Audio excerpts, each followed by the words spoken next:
"Sir, she's too weak to beg," the little girl said. Then the CEO looked into the trunk and froze. It was the kind of morning where the world seemed to move a little too fast. Horns blared. Phones rang. And everyone on 7th Avenue was in a rush to get somewhere important. Everyone except one man, Richard Cole, the sharply dressed CEO of a Fortune 500 tech firm. With a steaming coffee in hand and a Bluetooth earpiece tucked in his ear, Richard was the picture of success. His life revolved around numbers, quarterly goals, and polished boardrooms.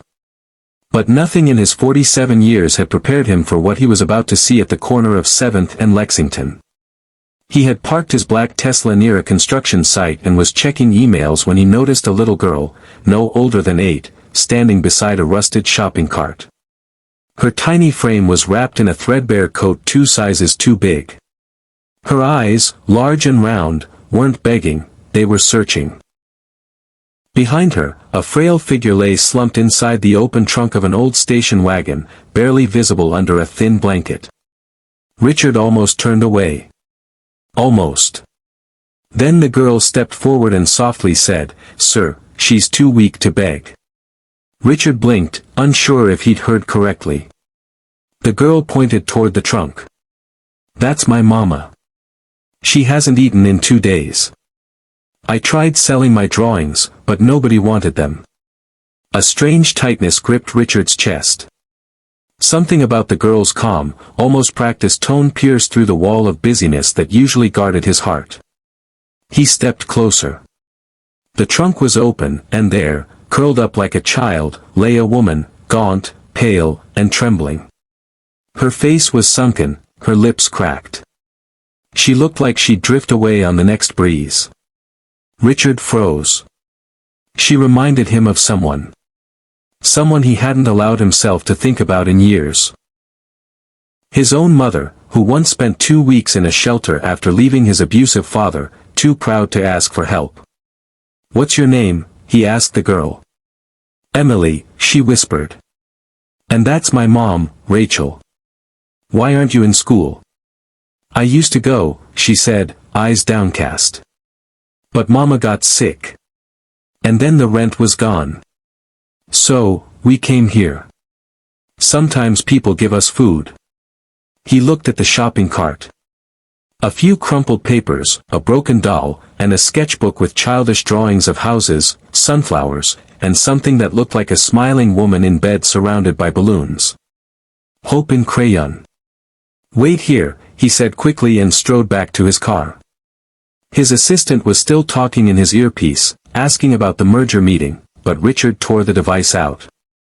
For the first time in years, the market could wait.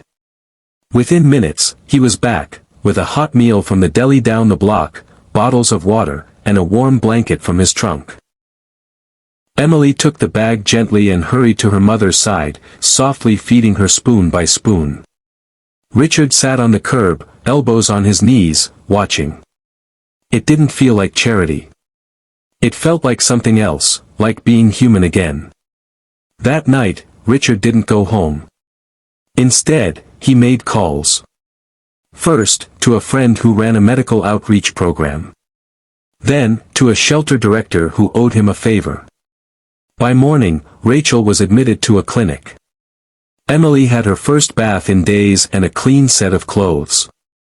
Richard personally dropped off her sketchbook to a publishing contact he knew. "This one," he said, pointing to Emily's drawing of her mother surrounded by balloons, "belongs on a greeting card."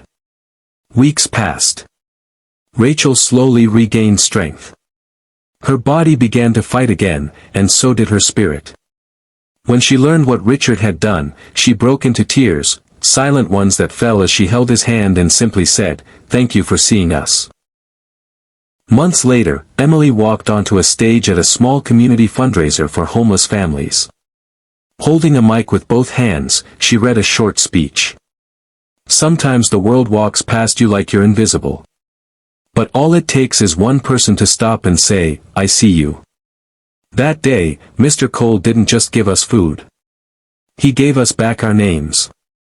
The crowd stood in applause, but Richard sat in the back, eyes wet, clapping softly. He didn't want praise. What he wanted was to never forget. Never forget that beneath the noise of success and progress, there are quiet voices, soft and small, waiting for someone to hear them. From that day on, Richard started a non-profit named Emily's Cart, aimed at helping homeless families with shelter, education, and employment support. On its logo was a crayon drawing of a woman smiling under balloons. And somewhere in a sunlit room, Rachel painted again, and Emily studied for school. Because one act of compassion, by someone who stopped long enough to see, had rewritten the story of their lives. Kindness doesn't need an audience. It just needs a heart.